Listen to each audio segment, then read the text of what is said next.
Welcome to টেকনোউডার্কস। আজকে আপনাদেরকে দেখাবো কিভাবে সিলার দিয়ে পালিশ করবেন। তো বেসিক্যালি এখন সিলার দিয়ে সব জায়গায় পালিশ চলছে আর খুব অল্প খরচায় খুব দারুণ পালিশ হয়।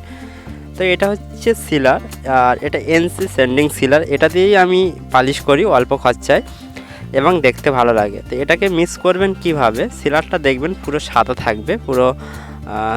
এই কালারটাকে যদি আপনারা ডিপ করতে চান তাহলে এর সঙ্গে অলনেট কালার অ্যাপ্লাই করবেন, করার পরে যখন অ্যাপ্লাই করবেন তখন ডিপ কালার চলে আসবে। তো যতটা পরিমাণ আপনাদের সিলার লাগবে নিয়ে নেবেন। ফার্স্ট কোট আপনারা সিলারটা অ্যাপ্লাই করবেন। আর এই সিলারটা কোথায় পাওয়া যাবে, আপনারা যে কোনো হার্ডওয়্যারের দোকান বা রঙের দোকানে পেয়ে যাবেন। এটা হচ্ছে এশিয়ান কোম্পানির সিলার, আর সঙ্গে যে থিনারটাও এশিয়ান কোম্পানির। তো যে কোনো কোম্পানির আপনারা সিলার বা থিনার নিতে পারেন, তবে এই সিলারটা একটু ভালো হয়। আপনারা চাইলে এই সিলারটা নেবেন। এই সিলারটার নাম হচ্ছে Asian pin company NC sanding সিলার। যতটা পরিমাণ আমি সিলার নিয়েছি ঠিক তার হাফ পরিমাণ আমি থিনার দিয়ে এটাকে সুন্দর করে মিক্স করব। মিক্স করার পরে আপনারা যে কোনো কাঠের ওপর বা ফার্নিচারের ওপরে অ্যাপ্লাই করে দিতে পারেন। প্রথমে কাঠটাকে সুন্দর করে ঘষতে হবে। ঘষার পরে আপনারা ফার্স্ট কোট সিলার অ্যাপ্লাই করবেন। করার পরে আপনারা পুটিং করবেন। পুটিংটা করে আবার সিলার অ্যাপ্লাই করতে হবে। তো চলো, আমি সিলারটা ফার্স্ট কোট আমার ঘষা হয়ে গেছে, আমি এখন অ্যাপ্লাই করব। দেখুন, ঘষার সঙ্গে সঙ্গে কিন্তু কাঠের যে অরিজিনালি যে কালারটা সেই কালারটা চলে আসছে। আর এটাকে বলা হয় সিলার পালিশ। আর এই পালিশটা খুব অল্প খরচে হয়ে যায়।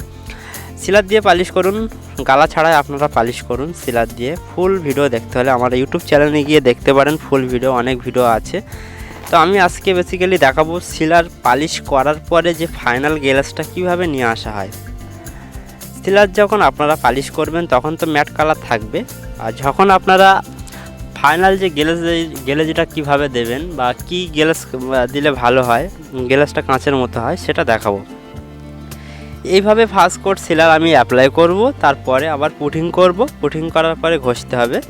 ঘষার পরে আবার 2 থেকে 4 কোট সিলার অ্যাপ্লাই করে দেবো। আপনারা চাইলে এটা মেশিন দিয়ে অ্যাপ্লাই করতে পারেন, আর যদি মেশিন না থাকে আপনারা এরকম হাত দিয়ে অ্যাপ্লাই করবেন।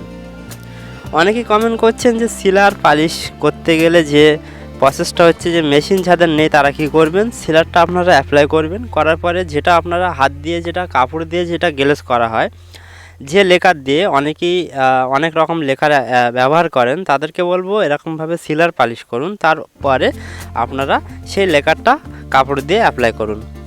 যদি পিউ পালিশ করতে চান, পিউ পালিশ কিন্তু সিলারের ওপরে স্প্রে করতে হবে, তাহলে কিন্তু কাঁচের মতো গ্লেজ আসবে। পিউ পালিশটা কাপড় দিয়ে হয় না, ডাইরেক্টলি স্প্রে করতে হয়।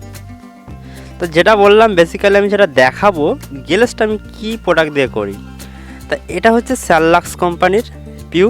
আর দেখুন, পিওর সঙ্গে প্রত্যেকটা পিওর সঙ্গে এটা 100 গ্রাম করে 200 গ্রাম করে হার্ডনার থাকবে, আর 800 ml করে পিউ থাকবে। তো স্যারলাক্স কোম্পানির পিউটার দাম হচ্ছে 500 টাকা পড়ে যাবে।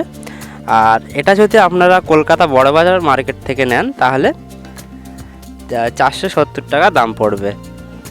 এটা হচ্ছে হার্ডনার, আর এই হার্ডনারটা ওর সঙ্গে কিন্তু পাইল করতে হয়। কীভাবে মিক্সটা করব সেটা আপনাদেরকে দেখায়।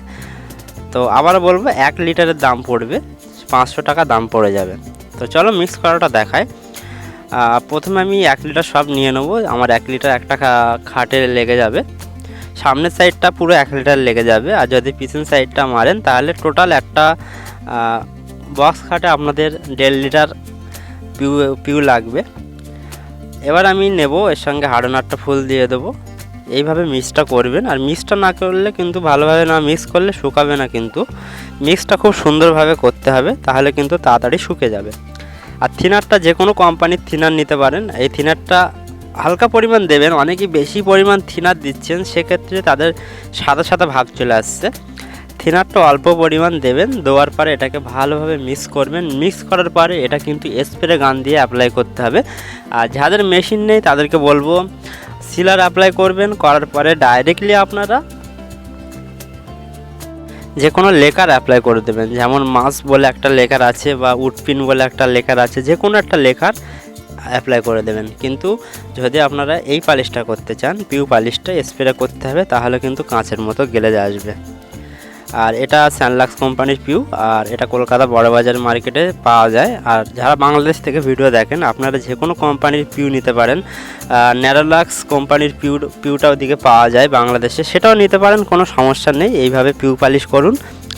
আর যখন সিলার অ্যাপ্লাই করবেন তখন কিন্তু ম্যাট কালার থাকবে। আমি সিলার অ্যাপ্লাই করারটা ফুল দেখালাম না, ভিডিওটা অনেক ছোট করেছি আমি আপনাদেরকে বোঝানোর জন্য। তো এইভাবে মিক্স করার পরে আপনারা কি করবেন, লাস্ট যে ফিনিশিংটা হালকা করে কাগজ দিয়ে ঘষে নিতে হবে। ঘষার পরে কিন্তু পিউটা স্প্রে করতে হবে। তো ডাইরেক্টলি আমি গ্লেসটা দেখাই, চলো এইভাবে আমি ঘষে নেবো। ঘষার পরে ডাইরেক্ট গ্লেসটা আপনাদেরকে দেখাই। দেখুন পুরো পিওর গ্লেসটা দেখুন, পুরো কাঁচের মতো চলে এসছে। প্রথমে খাটটা কেমন ছিল, আর পুরো কাঁচের মতো গ্লেস চলে এসছে। আর এটাকে বলা হয় পিউ পালিশ। আর এই পালিশটা যখন লাইটের ওপরে থাকবে, মানে যখন ঘরে বা লাইটের ওপরে, সাদা লাইটের ওপরে থাকবে, খাটটা পুরো গ্লেসটা কাঁচের মতো লাগবে। আর এই ভিডিওটা কেমন লেগেছে বলবেন, শর্টভাবে আপনাদেরকে বুঝিয়ে বললাম। কারোর যদি কোনো সমস্যা হয় বা মতামত থাকে, কোথাও যদি সমস্যা হয় আমাকে কমেন্ট করবেন। হয়তো আপনারা বুঝতে পারেননি ফুল ভিডিও, তাহলে আমার চ্যানেলে গিয়ে পিউ পালিশ পুরো ফুল প্রসেসটা দেখুন, তাহলে বুঝতে পারবে কিভাবে আমি সিলারটা অ্যাপ্লাই করি, তার উপরে আমি পিউটা স্প্রে করি, কিভাবে পুরো ফুল ভিডিও দেখতে পারেন। এই ছিল আজকে আমার ভিডিও। আর কোথা থেকে ভিডিওগুলো আমার ভিডিও দেখেন, আর হয়তো ভিডিওগুলো যদি ভালো লাগে অবশ্যই কমেন্ট করবেন আর শেয়ার করে দেবেন, তাহলে ভিডিওগুলো অনেকের কাছে পৌঁছে যাবে। আবারও বলবো, সিলার দিয়ে পালিশ করুন, দেখতে অনেক সুন্দর হবে আর কাজ করতে আপনাদের অনেক ভালো লাগবে। আর সিলার দিয়ে পালিশ করলে খরচাটা খুব অল্প খরচায় চলে আসবে। তো ভিডিওটা দেখার জন্য আপনাদেরকে অনেক অনেক ধন্যবাদ।